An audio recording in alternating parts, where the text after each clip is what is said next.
questions, the broad questions that you can see to do that. They're there to allow recommendations to be made both for future study, but also recommendations for university management to look at the ways that they attack improving student satisfaction. It also allowed the generation of 4 hypotheses by which I was looking to test and see whether students do achieve getting good marks with having a good experience at university.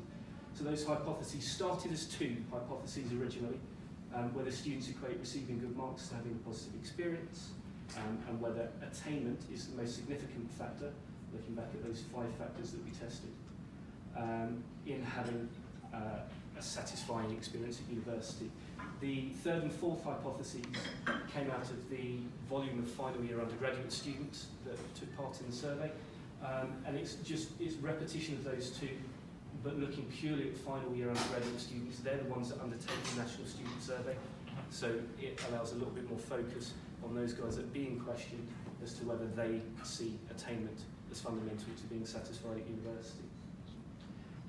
Research methodology. I've mirrored the quantitative methods that you see in the NSS, but I've moved towards a mono method with the NSS. There's free text options at the end for students to explain why they feel satisfied. For this study, we haven't looked at that.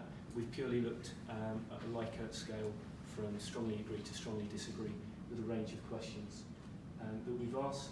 Cross-sectional, because we're only looking at current students, and single case study only at the University of West London. It was a point that was raised for Ezzy's talk earlier on. We've only looked at UWL in this case, but it provides a ground for further research in the future. In terms of the data collection itself, it was a self-administered questionnaire. We can see a lovely sample of it there. The convenient sampling, working at the university, I had easy access to in the region of 10,000 students. We made the questionnaire available to students via the administration desk. I managed a team of 12 or 13 of about 30 administrators. We are a multi-campus institution, so we had sites in Ealing and Brentford, about 2 miles away from each other, and it allows for a slightly wider range of respondents to come to us. The respondent sample size, we had about 225 students responded. It's about 3%, just shy of 3% of the overall student body.